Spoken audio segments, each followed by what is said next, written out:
এখন ঘড়িতে বাজে রাত 1:45। আমার খিদে পেয়ে গেছে, তো এই যে ছেলে ঘুমাচ্ছে, আমি তরকারি বসিয়ে এসেছি। চলো দেখাই।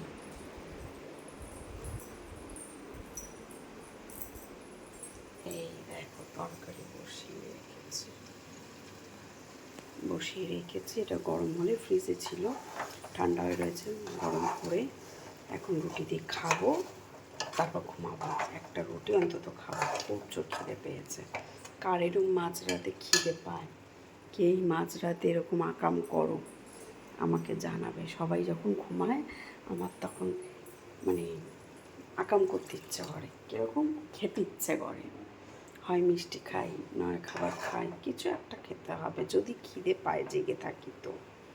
ম্যাক্সিমাম দিনই হয় এটা। চলো টাটা, গুড নাইট।